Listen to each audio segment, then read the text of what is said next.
الحمد لله رب العالمين، والصلاة والسلام على رسول الله محمد ابن عبد الله وعلى آله وصحبه أجمعين، أما بعد.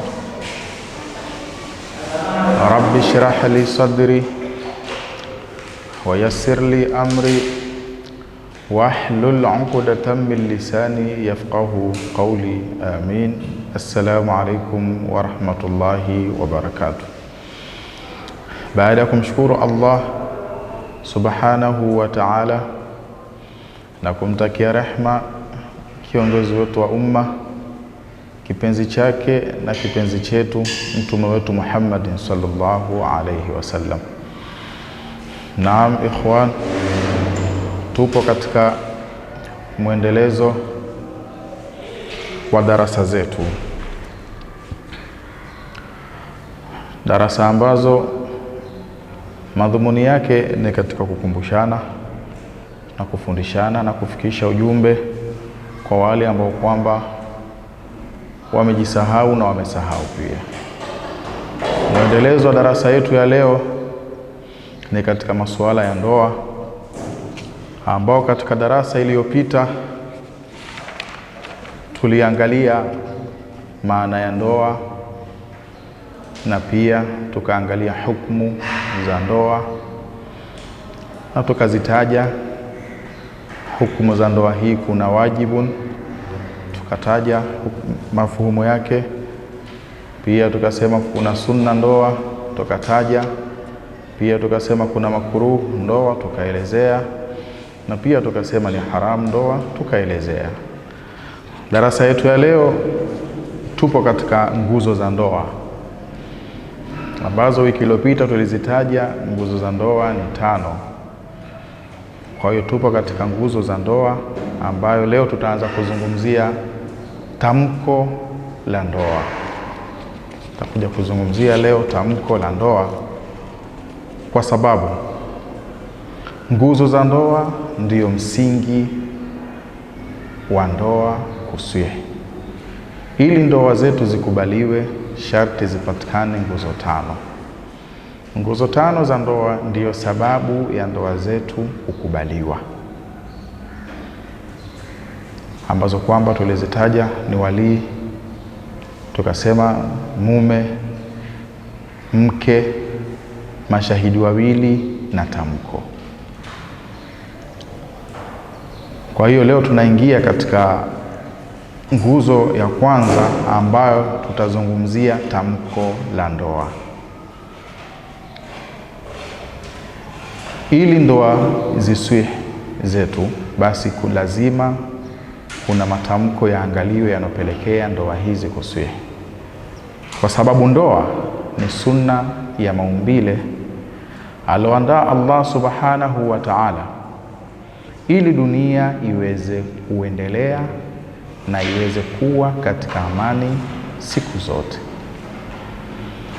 Ndoa ni sunna ya maumbile, sunna ambayo ameiandaa Allah subhanahu wa ta'ala ili dunia iweze kuendelea na ili iweze kupatikana amani siku zote.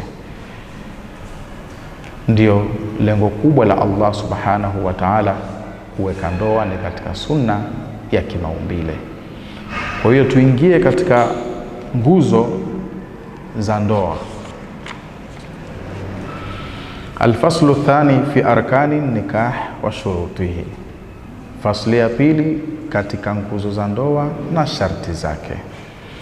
Yushtaratu li sihhati nikah, kuna shartiwa kwa ajili ya kule kusihi ndoa, al-ilmu bi shurutihi, kujua sharti za ndoa.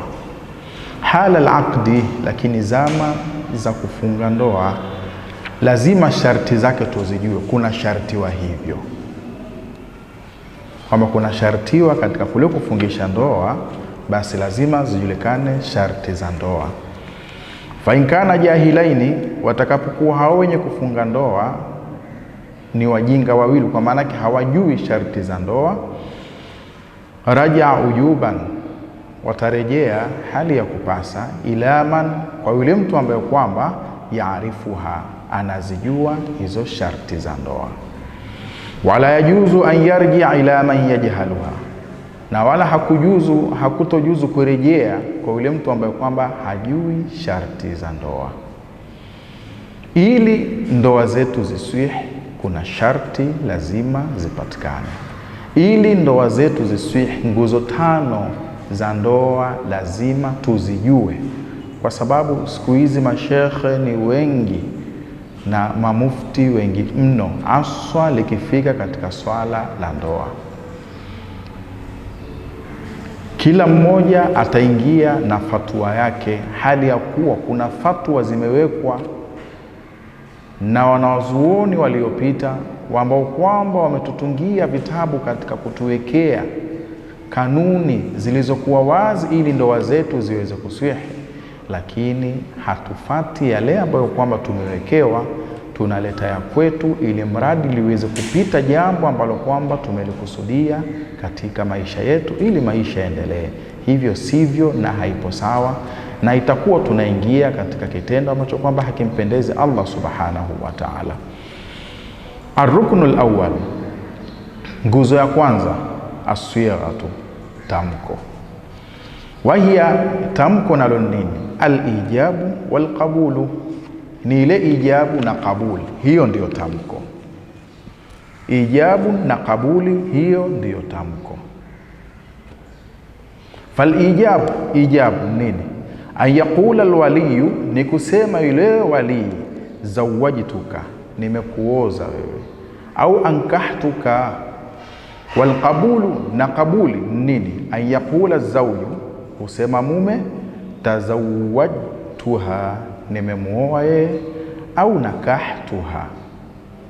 Kwa hiyo ijabu ni kusema yule wali, zawajtuka au ankahtuka, na kabuli ni kusema yule mume, tazawwajtuha au nakahtuha. Kwa hiyo ndiyo sigha katika ijabu na kabuli. Au qabiltu nikahaha, pia aseme hivi, au qabiltu tazwijaha, katika matamko hayo mawili.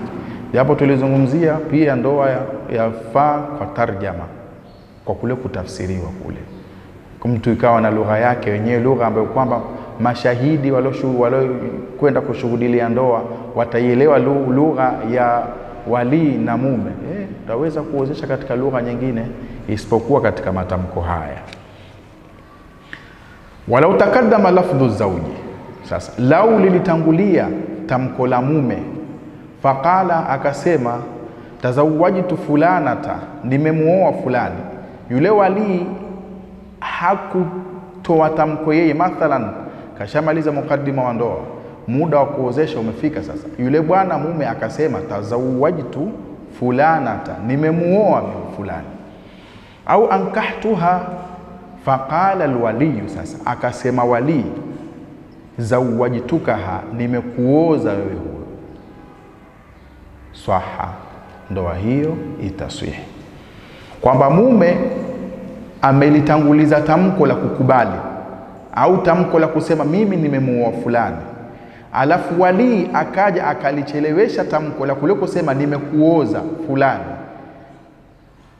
Mume akasema yeye nimemuoa fulani, wali akaja akachelewesha ile tamko, ndoa itaswihi, ndoa itakubalika bila kipingamizi chochote, kwa sababu hakuna farqa baina takdimi wa taakhiri. Hakuna farqa tofauti kati ya kutanguliza na kuchelewesha. Wala yasihu nikah, wala haitoswihi ndoa illa bilafdhi tazwij au inkah, isipokuwa kwa tamko la tazwij au inkah. Wa yasihu bil ajamiyya, na pia itaswihi ndoa kwa isiyokuwa tamko la inkah na tazwiji, kwa maana yake kwa lugha isiyokuwa ya Kiarabu, kwamba yaswihi ndoa kwa lugha isiyokuwa ya Kiarabu, lakini tu mashahidi wawe wanayejua lugha ambayo kwamba wali na mume wanaozeshana katika lugha hiyo.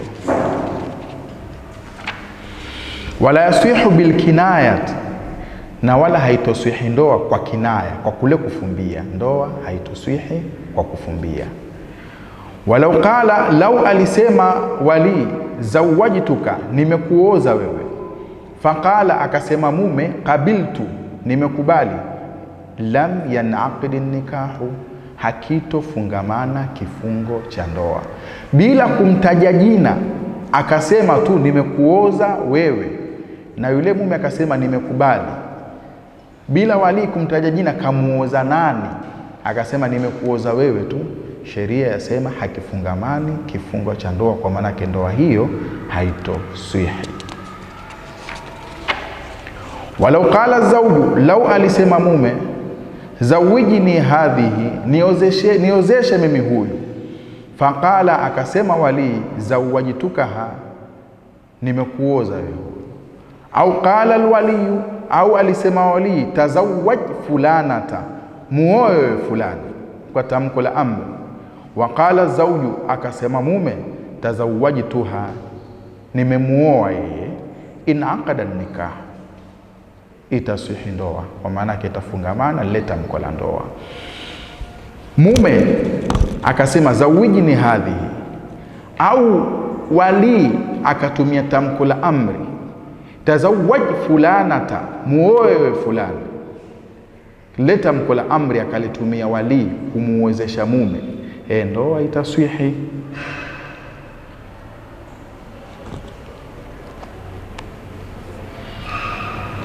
Walau qala azawajtani fulanata, hivi je utaniozesha mimi fulani? Mume akauliza utaniozesha mimi fulani, kwa kule kuingiza istifhamu. Faqala, akasema wali zawajtukaha, nimekuoza wewe huyo. Lam yanaqidu, haifungamani ndoa, maana yake ndoa haitoswihi. Kwa sababu gani? Kwa kule kuingia istifhamu, kwa kule kuingia nini? Istifhamu. Sasa katika yote hayo zipo sharti ambazo kwamba zinapelekea matamko haya yawe ndoa zetu za kubalika, na kuna sharti ambazo kwamba matamko haya tukitamka ndoa zetu hazitokubalika. Katika sigha yapo masharti yaliyowekwa ili ndoa zetu zikubalike, basi matamko haya yatafanya ndoa zetu ziwe zimekubalika, na matamko haya yatafanya ndoa zetu ziwe hazijakubalika. Watushtaratu almuwalatu, na kuna shartiwa kufululiza baina alijabi walqabuli, kati ya ijabu na kabuli kuna shartiwa kufululiza. Wala yadhuru alfaslu, lakini wala hakudhuru mwanya. Wala yadhuru alfaslu alyasiru, hakutodhuru mwanya mdogo, yani nafasi ndogo baina alijabi wa kabuli. Lakini fa in twala, utakaporefuka huo mwanya, idharra, hutadhuru. Wa huwa anako kurefuka mwanya, an yazida alama, ni kuzidi juu ya kile ambacho kwamba yakau fi takhatubi, kinatuka katika kule kuhutubia. Baina alijabi wa kabuli, kukapita kitu, lakini ni kitu ambacho kwamba hakijarefuka sana katika yale mazungumzo ya ndoa ya ijabu na kabuli. Katikati ya ijabu wali anataka kuozesha mathalan, kashamaliza, kabla ya mume kujibu kwa kapita kitu kidogo, kile kitu ambacho kwamba hakikuchukua hata sekunde 30 mathalan, basi kile hakitoharibu ndoa. Lakini pakapita matamko ambayo kwamba yatachukua dakika moja, ile ijabu kazungumza wali, alafu ikapita dakika moja nzima au dakika 2, alafu ndo ikaja kabuli, mume akaja akajibu, wasema pale itaharibika, lazima warudie tena yule wali kuanza kutamkisha yule bwana harusi katika kule kutaka kuoa kwake.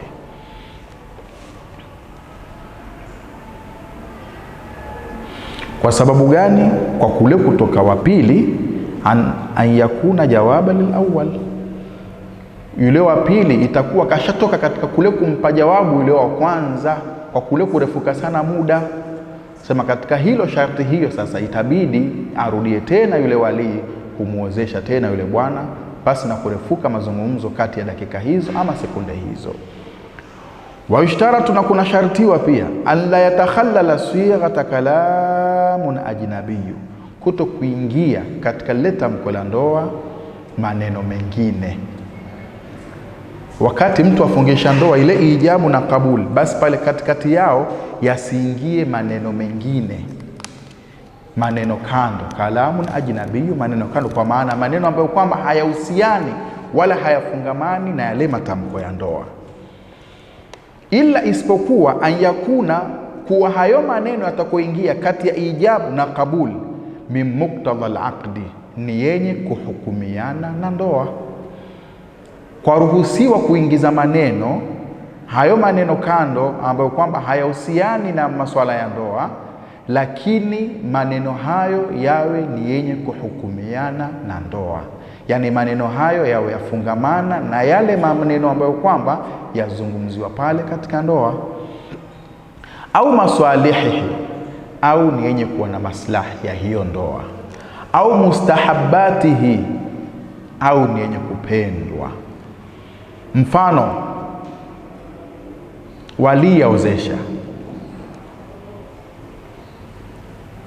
yaozesha, kashazungumza kwamba na kuozesha fulani. Sasa yule mume kabla ya kujibu akamshukuru Mwenyezi Mungu, labda akasema alhamdulillah rabbil alamin wassalatu wassalam ala rasulillah usikum bitaqwallah alafu qabiltu nikahaha, hiyo haitoharibu. Akaingiza alhamdulillah wassalatu ala rasulillah usikum bitaqwallah alafu qabiltu nikahaha fa innahu la yadhurru. Haya yaliyopita alhamdulillah, yaliyoingia katika ijabu kabla ya kabul pakaingia alhamdulillah. Kwa hiyo alhamdulillahi rabbil alamin wassalatu wassalamu ala rasulillah alafu qabiltu nikahaha, haya hayatoharibu, kwa sababu ni muktadhal aqdi. Maneno haya ukiangalia ya hukumiana na mshukuru mimi Allah subhanahu wa ta'ala mpaka hapa nilipofika, kuacha kitu ambacho kwamba kisingekuwa na maslahi na mimi, chenye kunipelekea kwa Mola wangu kuwa nisingependezwa naye, mpaka kuingia katika jambo ambalo kwamba kwa Allah subhanahu wa ta'ala apendezwa nalo, basi ni la kumshukuru Allah subhanahu wa ta'ala. Hili tuambiwa haliwezi kuharibu likiingia kati ya ijabu na kabuli. Wa yushtaratu, na pia na kuna shartiwa, an yatawafaqa al-ijab wal qabul, kuwafikiana ijab na kabul fil maana, katika maana kale. Katika swira tuleta mko, kuna shartiwa kuwafikiana ijab na kabul, kuwafikiana wali na kuwafikiana na mume katika maana. Falau qala, lau alisema wali, zawajtuka ibnati fulanata, nimekuoza mtoto wangu mimi fulani, akamtaja jina, mathalan Zainab, nimekuozesha mtoto wangu jina Zainab. Tutachukulia mfano, kamtaja nimekuozesha mtoto wangu mimi jina ni Zainab. Faqabila, akakubali yule mume, lakini wasamma ghairaha, akamtaja au akamuita isiyokuwa Zainab, akasema nimekubali kumuoa mathalan Hafsa au mathalan Fatima, lam yasiha nikah, tunasema haitoswihi ndoa. Kwa sababu gani? Lianna al-ijaba, kwa ajili ya hakika ile ijabu, fi shay'in, ni katika kitu chengine, wal qabula, na ile qabul, fi ghairi, pia ni katika kitu chengine, havisuhubiani. Wali kamtaja na kuozesha Zainab, alafu mume akaja akasema nimekubali kumuoa Hafsa, asema hiyo haifungamani.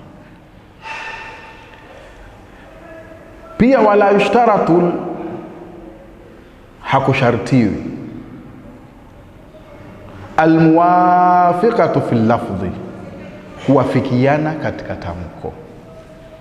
Hakushartiwi, sio sharti kwamba wali katoa tamko hili basi mume naye atoe tamko lile lile la wali. Falau qala, lau alisema wali zawajtuka, nimekuoza wewe, faqala zawju, akasema mume qabiltu nikahaha, nimekubali kumuoa yeye, swaha, itaswihi ndoa. Sio mpaka aseme leta mkola wali kwamba qabiltu tazwijaha, arudi ile tamkola zawaja na ile tazwija. Wali akisema zawajtuka, nimekuoza, basi mume azakasema nakahtu, nimekubali qabiltu nikaha, nimekubali kumwoa, akatumia nakaha, ndoa inaswihi. Hakuna mafungamano ya kwamba ili ndoa iswihi katika tamko, basi wali akisema tazwij, mume naye pia tazwiji.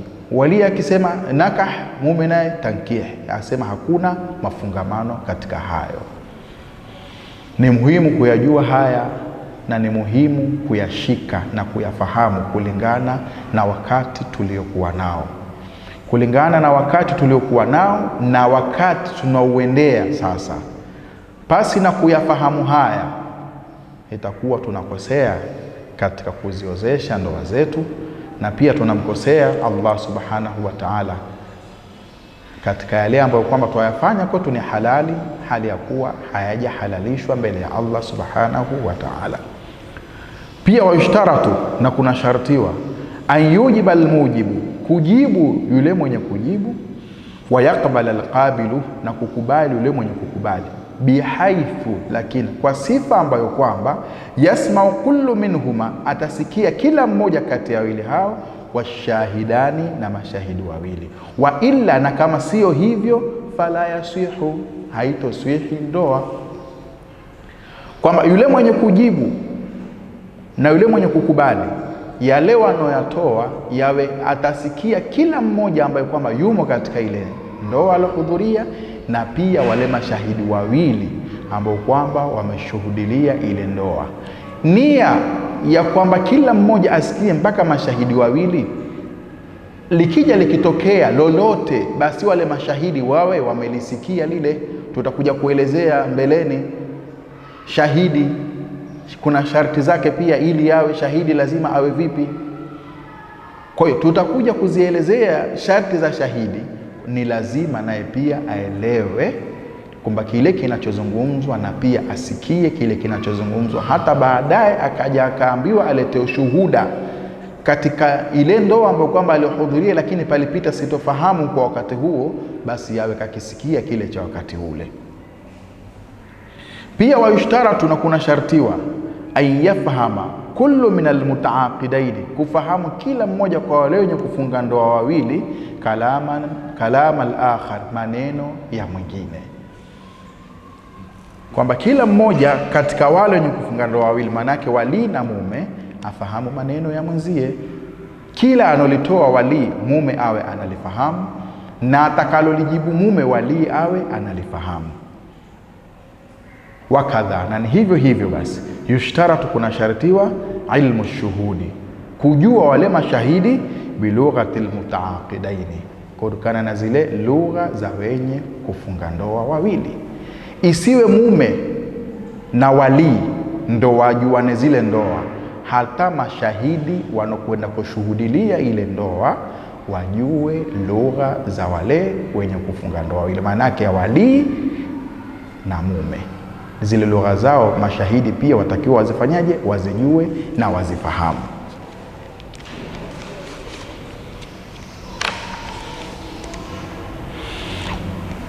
Sharti nyingine asema ushtaratu, na kuna shartiwa, an yusira albadi, kuendelea yule mwenye kuanza, alama juu ya kile ambacho kwamba baada abihi, ameanza kwacho, ameanza kwa hicho, hata yutimma thani, mpaka kutimiza yule wa pili, kalamahu, maneno yake. Maana yake yule wali katika kule kuendelea na kule kusema nimekuoza, basi aseme mpaka pale atakapofika mwisho, yule mume naye aweze kujibu, alafu wali ndo kama kuja kurudia aseme tena. Wali aseme mpaka mwisho, akishasema mume naye ajibu, alafu ndo wali katika kurejea aweze kusema tena, mume naye aweze kujibu. Maana yake aendelee yule mwenye kuanza ni wali, alama baada abihi, jua kile ambacho kwamba amekianza, hata yutimma thania kalamahu, Fa in raja anhu, sasa atakaporejea kutokana naye kabla dhalika, kabla ya yule mume kujibu, lagha, itaharibika ndoa. Mume hajajibu chochote, wali kasema nimekuoza fulani, akasema tena nimekuoza kabla mume hajasema nimekubali. Yeye akasema nimekuoza kabla mume hajajibu, akarudia tena, akarudia na tena. Asema ndoa hile itakuwa imeharibika, yatakiwa arudie tena kwenye kuanza kule kuozesha. Tuziangalieni ndoa zetu. Matamko haya na sharti hizi katika kukaa kufikiria, ndo tutaona tupo katika wakati gani na ni yapi ambayo kwamba tuyafanye ili kuwa katika usawa. Wa yushtaratu, na kuna shartiwa, ayastamirra kamaluhu, kuendelea kule kukamilika kwake, hata yatimma al-aqdu, mpaka kule kutimia ndoa. Falau junna au ughmi alayhi fi athnaihi lagha al-aqdu, lau alikuwa mwenda wazimu au akazimia katikati ya ndoa, basi ndoa hile itaharibika. Falau junna, lau alikuwa mwenda wazimu, mmoja kati ya wale wawili, aidha wali au mume, wakati ndoa yafungishwa, katikati ya ndoa mmoja akaingiwa na wenda wazimu, au katikati ya ndoa kati ya wali au mume mmoja akazimia, asema ndoa ile itakuwa imeharibika mpaka atakapoamka, basi itafungwa tena, au atakaporudi katika akili iliyokuwa sawa kutoka katika wenda wazimu, ndoa ile itafungwa tena. Ndo aliposema yushtaratu, na kuna shartiwa, an yastamirra kamaluhu, kuendelea ule ukamilifu wake, hata yatimma al-aqdu, mpaka kutimia ndoa. Falau junna au ughmi alayhi fi athnaihi lagha al-aqdu, kwamba alikuwa ni mwenda wazimu au akazimia katikati ya ndoa, basi ndoa ile itaharibika. Wakadha, basi na ni hivyo hivyo, lau adhinat, lau alitoa idhni binti, haithu yuntabaru, wakati wa kuzingatiwa ile idhni yake, thumma rajaat, kesha akakataa, au ughmi, au akazimia, alaiha, juu lake, batala al-idhnu, itabatulika ndoa. Lau adhinat, lau alitoa idhni yule binti, sasa akatoa idhni yeye, liwaliha, kutoa idhni kwa walii wake, kwamba nenda kaniozeshe, au nimekubali kuolewa, sasa kapitisha ile ndoa. Binti katoa idhni, zama za kuzingatiwa idhni yake, watu ikawa watakawaozeshe sasa. Thumma rajaat, kesha akakataa yule binti, akasema basi mimi sitaki tena kuolewa, au ughmi, au akazimia yule binti, alaiha, juu lake, basi batala al-idhnu, itabatulika idhni. Na inasihi ndoa pia biisharati al-akhras, kwa ishara ya bubu. Bubu inasihi ndoa kwa ishara yake, ijaban, akiwa ni wali, wa qabulan, au akiwa ni mume, liqiyami isharatihi, kwa kule kusimama ile ishara yake mahala pa kutamka. Ile ishara ya bubu yasimama mahala pa kutamka, fi sairil abwabi, katika ile baki ya milango, kwamba ishara ya bubu katika ile ijabu wa kabuli yasimama pia ni mahala pa nini? Pa kutamka. Wayasihu nikah, na itasihi ndoa biisharati al-akhras, kwa ishara ya bubu, ijaban wa qabul, katika ijabu na nini? Na qabul. Lakini bishartin, kwa sharti, an yafahamaha kullu ahadin, kufahamu ishara kila mmoja, ishara ya mwenzie. Huyo bubu kwamba ndiyo wali, basi mume afahamu ishara ya bubu, au mume ndiyo bubu, basi wali afahamu ishara ya mume. Kila mmoja aweze kufahamu ishara ya mwenzie.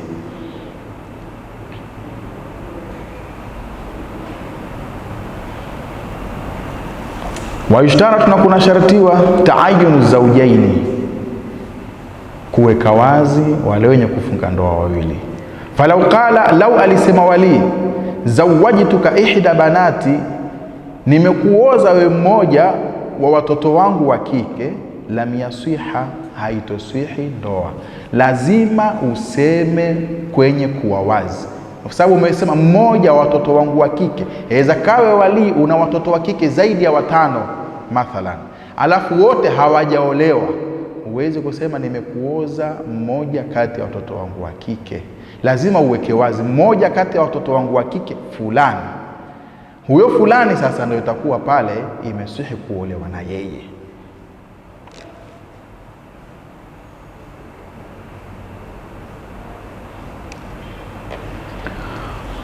Wa ishtaratu, na kuna shartiwa taayunu zawjaini, kuweka wazi wale wenye kufunga ndoa wawili.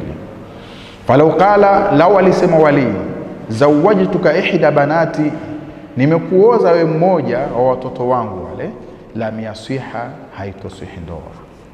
Wakadha, na ni hivyo hivyo, lau qala, lau alisema ye wali na ana yeye watoto wa kike, zawajtuka binti, nimekuoza binti yangu, lam yasiha, haitosihi ndoa.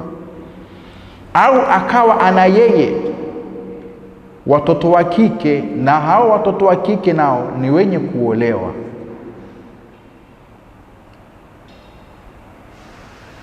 watoto wa kike ni wenye kuolewa wote. Walau kana, na lau alikuwa ye wali, lahu bintu wahidatun, hana binti mmoja, faqala, akasema zawajtuka binti, nimekuozesha binti yangu, swaha, ndoa hiyo itaswihi. Yule wali ikiwa ana binti mmoja ndio aliyokuwa naye na akasema nimekuozesha binti yangu, basi ndoa hiyo itaswihi. Au alisema wali, nimekuoza binti yangu mathalan Fatima, akasema tu nimekuoza Fatima, hakusema binti, na yeye ana binti mmoja jina lake ni Fatima. Baadhi ya riwaya wasema ndoa hiyo haitoswihi. Kwa sababu gani? Likathratil fawatimi, wali ana binti mmoja, binti huyo jina lake ni Fatima, lakini hakusema na kuoza binti yangu Fatima, akasema nimekuoza we Fatima pasi na kusema binti. Asema ndoa hiyo haitoswihi. Kwa sababu gani? Kwa kule kuwa wingi Fatima, likathratil fawatimi, kwa sababu haujulikani ni Fatima gani uliomkusudia wewe ambaye kwamba umemuozesha kwa wakati ule. Baadhi ya riwaya yasema hivyo, na kuna wengine nao wasema ndoa hiyo nayo ni yenye kuswihi. Lakini kauli yenye nguvu ni ile ndoa ambayo kwamba haitoswihi, kumuozesha mtoto wako jina ni Fatima, halafu hukumtaja kwamba na kuozesha binti yangu Fatima, ukasema na kuoza Fatima, haiswihi. Kwa sababu gani? Likathratil fawatimi, kwa ajili ya kule kuwa wingi Fatima, hujulikani wamuoza Fatima gani.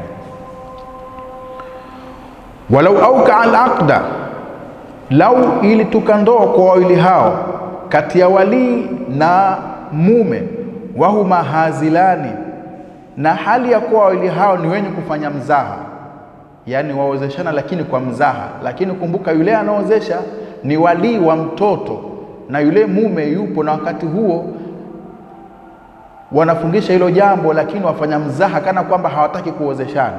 Saha al-aqdu, itaswihi ndoa.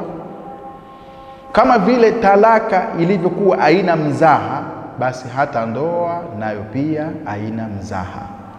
Ikiwa wali katimia, yupo wali, alafu katika hapo mahala kuna watu walishuhudia hilo tamko, hata kama walifanya kwa mzaha, basi ndoa hiyo itaswihi. Wa yushtaratu, lakini kuna shartiwa pia, an la yakuna muallaka, kutokuwa hiyo ndoa ni muallakan, kwamba ni yenye kutundikwa, kana kwamba falau bushira, lau alibashiriwa mume, mathalan wali kabashiriwa mtoto, faqala, akasema in kana untha, atakapokuwa huyo mtoto ni mwanamke, faqad zawajtukaha, nitakuozesha wewe. Au qala, au akasema wali in kanat binti, atakapokuwa binti yangu, taluqat, ameachwa, wa'taddat, na akakaeda, faqad zawwajtukaha, hakika nitakuozesha wewe, lam yaswiha, haitoswihi hiyo ndoa. Hakuna ndoa kwa kutundikwa, yani kwa kuwekewa ahadi kwamba labda nikibashiriwa mtoto alafu mtoto akawa wa kike nitakuozesha, au mtoto wangu akiachwa. Je, ina maana wataka mtoto wako aachwe? Kwamba mtoto wangu mimi akiachwa kisha akakaeda alafu ikamalizika eda nitakuozesha, sheria yasema ndoa hile haitoswihi. Kwa sababu kule kubashiriwa, umesema nikibashiriwa mtoto, hujajua mtoto huyo utakobashiriwa ni wa kike au wa kiume, lakini ukasema nikibashiriwa wa kike, je akija wa kiume? Kwa ina maana ndoa hiyo kisheria sasa haitoswihi.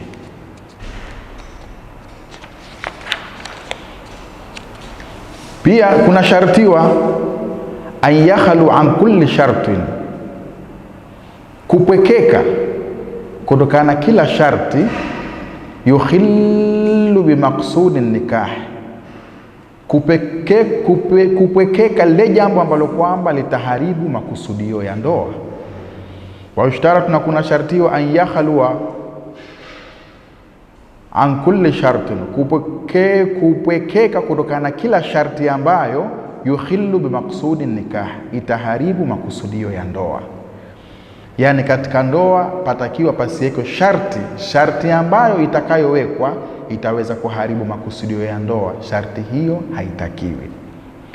Falau qala, lau alisema wali, zawajtuka, nimekuoza wewe, lakini bisharti, kwa sharti ambayo antutallikaha, kumwacha huyo mke, na kuoza lakini sharti ya kukuoza wewe ili umwache mke huyo, au bishartin, au kwa sharti ambayo alla tataha, kuto kumuingilia huyo mwanamke, na kuoza wewe lakini sharti ya kukuoza huyu binti usimuingilie, lam yaswiha, haitoswihi ndoa. Kwamba haitakiwi ndoa iwekewe sharti, lakini sharti ambayo itaharibu makusudio ya ndoa. Weka sharti kwamba mimi nakuoza huyu binti, lakini sharti yangu ni kuoze tu alafu umwache, au sharti yangu mimi na kuoza lakini usimuingilie, sema ndoa hiyo haitoswihi. Watu wapo ambao mtu kamwacha mkewe na bado ampenda, na kashamuacha talaka 3 na zishamalizika. Kwa hiyo atakamrudie, lakini hana jinsi. Sasa aona ngoja nimtafute mtu wangu au rafiki yangu ama sahibu wangu aweze kwenda kumuoa, lakini sharti yake akimuoa tu amuache mke huyo, lakini pia sharti nyingine asimuingilie. Basi sheria asema hakutoswihi ndoa ya namna hiyo, na wala haifai ndoa katika njia hiyo. Walau sharata al-aqidu, sasa lau alishartiwa yule mwenye kufunga ndoa al-khiyara, kule kukhiyarisha fi nikahi, katika ndoa, batala, ndoa hiyo itabatulika. Walau sharata al-khiyara, pia lau alishartiwa yule mwenye kufunga ndoa kule khiyari fil mahari, katika mahari, batala al-maharu, itabatulika mahari duna nikah, pasi na nikah. Pia walau sharata, lau alishartiwa yule mwenye kufunga ndoa alla yatazawaja alaiha, asioe mke mwingine, kwamba tutakuozesha binti yetu lakini usioe mke mwingine, au la yunfika alaiha, au usimlishe chakula, kwamba huyu binti usimlishe wewe chakula, au la yatasarra alaiha, sahha nikahu, itasihi ndoa, wa fasada shartu, na itaharibika sharti, wa fasada almusamma, na yataharibika yale maharul musamma, lakini wawajaba maharul mithli, na itapasa mahari ya mfano. Katika ndoa kuna maharul musamma na maharul mithli. Maharul mithli tuliyazungumza mwanzo, lakini kwa kutoa faida, ni mahari ambayo kwamba uko fulani mahari yao ni haya. Mfano, katika kila watu wana ukoo wao, wamejiwekea labda sisi ukoo wetu mahari yetu labda milioni 1 au milioni 2 mathalan, twasema yale ndiyo maharul mithli, kwamba ukoo ule uwezi kuoa sharti uwe na milioni kadha. Na maharul musamma ni yale mahari ambayo kwamba mumekubaliana. Bwana mimi nataka mahari yangu milioni 1. Mimi bwana nitatoa 800,000, 700,000, 900,000. Twasema yale ndiyo maharul musamma. Sasa hapa asema yule mume kaekewa khiari katika ndoa, fil mahari, katika mahari. Batala al-mahru, maana kaekewa khiari kwamba khiari yake mahari atoe kadhaa. Asema mahari yale yatabatulika duna nikah, pasi na ndoa, lakini pia itampasa atoe maharul mithli. Sasa kama uko ule kafika mahari yake ni milioni 1, wakakubaliana 800,000, alafu akenda ikawa ile sharti imeharibika katika mahari, basi yale mahari ya 800,000 yatabatulika, lakini ndoa itakuwepo na itampasa atoe maharul mithli, ni mahari yale yale ya mfano wa pale mahala alipokwenda kuoa.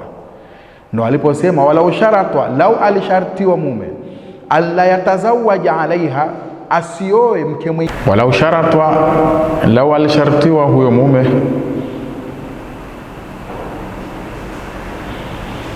alla yatazawaja alaiha, asioe mke mwingine, au la yunfika alaiha, au asimlishe chakula, swaha nikah, itasuhi ndoa. Lakini wafasada shartu, itaharibika sharti. Hipi? la yatazawaja alaiha, maana yake sharti hile itaharibika. Na hipi pia la yunfika alaiha, sharti hile itaharibika pia. Wafasada almusamma, kama walikubaliana, kama nilivyoelezea maharul musamma na maharul mithli, walikubaliana mahari yao katika ile musamma, mimi nitatoa 900,000, lakini ukoo ule mahari yao ni milioni 1.5 au milioni 2, ndiyo ukoo wao unavyoolewa, lakini wakaja kubaliana mpaka 900,000, twasema ile ndiyo maharul musamma. Sasa sharti hizi zilizowekwa ili huyu bwana asioe ndiyo sharti ya kwanza, au asimlishe chakula sharti ya pili. Kwanza hizi sharti hazizuii ndoa, ndoa itaswihi vile vile, lakini ile mahari ya 900,000 waliokubaliana, ile mahari itakufa, itakuwa nao pia imeharibika. Lakini wawajaba maharul mithli, itampasa ye mume, wawajaba maharul, itampasa ye mume kutoa nini? Maharul mithli.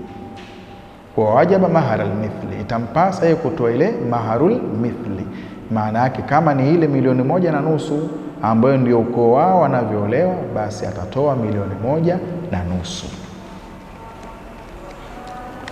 Walau qalat liwaliha, lau alisema mke kumwambia walii wake, sasa zawijni bi1000 dirham mathalan, niozeshe mimi kwa dirham 1000, kwamba mahari yangu mimi nataka niozeshe kwa dirham 1000. Fanaqasu anhu, akapunguza huyo mume akapunguza walii wake kutokana hiyo dirham 1000, swaha nikahu, itasuhi ndoa bimaharil mithli, lakini kwa maharil mithli, kwamba yule mke mwenye kasema mahari yao kwao labda ni dirham 1500, katolea mfano wa wakati uliopita, lakini wakati wetu wa sasa mahari ya kwao ni milioni 2. Yule binti akamwambia walii wake, mimi nataka niolewe kwa milioni 1.5. Milioni 1.5.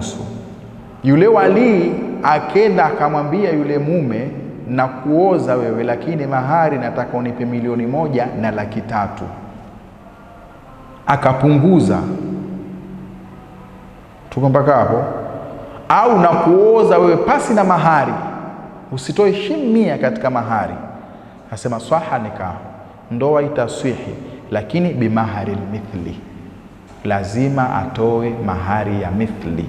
Kwa atarudi kule kule katika mahari ya mfano wa ukoo ule ambao kwamba tumepigia mfano ni kama vile milioni 2. Kwa kama ilikuwa 2,000,000 na binti mwenyewe akaomba aolewe kwa 1,150,000, alafu wali akaenda akapunguza akasema nitakuoza kwa 1,1,300,000, au sikuozi kwa mahari yote, nitakuoza bure we bila mahari, asema ndoa itapita, lakini itarudi kule kule kwenye maharul mithli, itabidi atoe 2,000,000.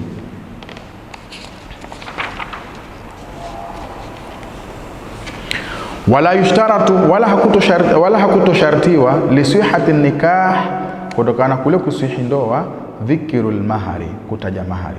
Wala yushtaratu, wala hakushartiwi lisihati nikahi dhikirul mahari, kwa ajili ya kule kusihi ndoa kutaja mahari. Hakuna sharti kwamba ili ndoa isihi sharti mahari yatajwe. Falau lam yadhkuru shay'an au dhakara majhulan, lau alitaja kitu katika mahari au akataja kitu kisichojulikanwa, akataja tu, sahha nikahu, itaswihi ndoa vile vile, lakini wajaba maharul mithli, itampasa ya maharul mithli vile vile. Ndoa haishartiwi, sio kwamba ili ndoa iswihi sharti mahari yatajwe. Tumekuoza wewe kwa 1,000,000, tumekuoza wewe kwa 300,000, tumekuoza wewe kwa 50,000, tumekuoza wewe kwa 5,000. Hakukuja na kaidi ya kwamba ili ndoa zetu ziswihi sharti utaje mahari. Sasa ukayataja au hukutaja kitu, au ukataja kitu chengine, kitu kisichojulikanwa, kwa mpaka hapo ndoa itaswihi vile vile, lakini wajaba maharul mithli, itampasa maharu mithli.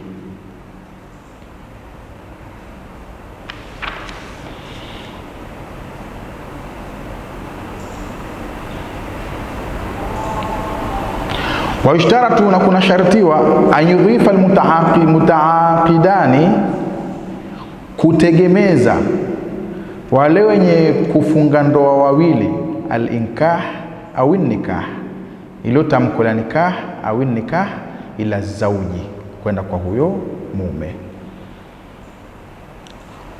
Waishtaratu, na kuna shartiwa pia, anyudhifa almutaaqidani, kutegemeza wale wenye kufunga ndoa wawili, kwa maana yake wale wenye kuwakilishwa wawili, al-inkah, ilo tamko la inkah au nikaha, ila zauji, kwenda kwa mume.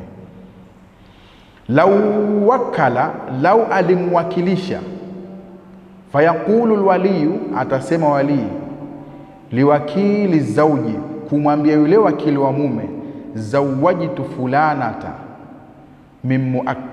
min muakkilika, nimekuoza wewe fulani kutokana na kule kumwakilishia mtu. Hapa tazungumzia masharti ya sigha, tamko katika yule mtu ambaye kwamba atawakilishwa kumwolelea mtu fulani.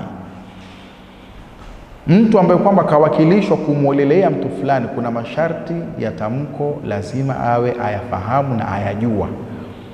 Na sisi watu ambao kwamba ndio twakusudia kuozesha, walimu ambao kwamba wanaozesha, sharti wewe ambaye kwamba umepewa lile jukumu la kuozesha wakati ule, mfano walika kwambia haya muozeshe huyo, lazima ujue kuna matamko ambayo kwamba ya ndoa ya kumwakilisha mtu yatakiwa yatamkwe. Hata wewe wali wa mke ambayo kwamba umeamua ndoa kuifungisha, pasi labda mtu mwingine kumpa ile nafasi ya kuozesha, uozeshe mwenyewe, lazima kuna matamko. Ikiwa mume kamtuma mtu amwakilishe, uweze kuyafahamu na kuyajua.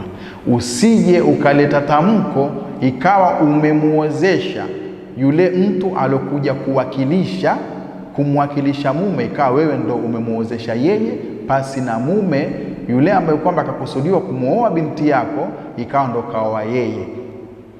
Waweza ukaja ukaleta matamko ikawa ni vice versa. Baada ya kuwa kaja wakilisha kumuolelea mtu, basi anakuwa yeye ndiyo mume wa huyo binti yako.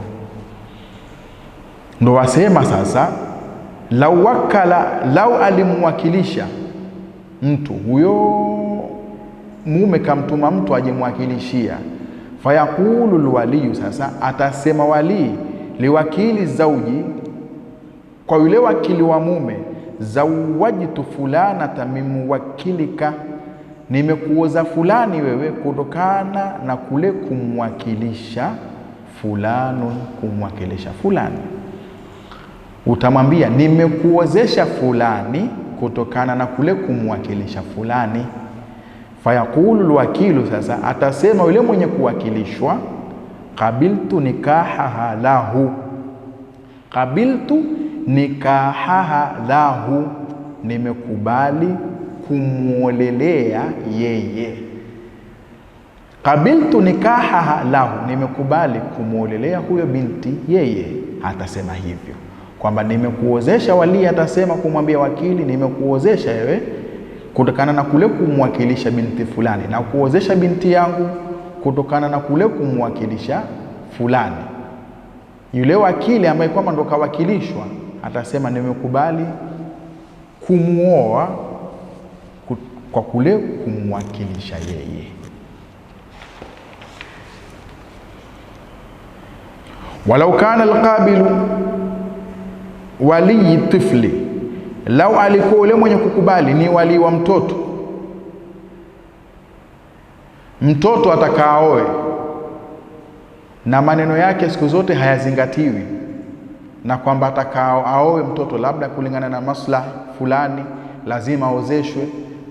Kwa hiyo sasa yale maneno yake hayazingatiwi na ndo atakaoe sasa.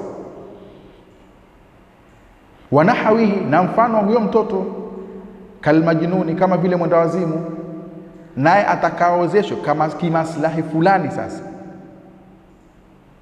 Sasa yule wali wa mtoto tutasema minal abi, labda ni baba mathalan, au aljaddi au babu, na mfano huyo mtoto ndio kama hivyo mwenda wazimu atakaoe sasa, na wali wa mtoto ni huyo baba na babu. Fal hukmu, sasa hukmu kama dhukira fil wakili, hukumu yake ni kama ilivyotajwa katika yule mwenye kuwakilishwa, mwenye kuwakilisha.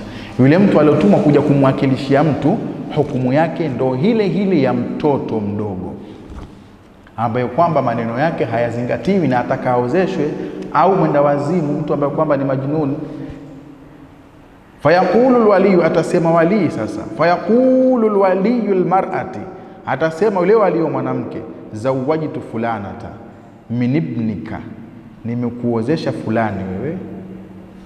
Zawajtu fulanata min ibnika, na kuoza fulani wewe kutokana na mtoto wako.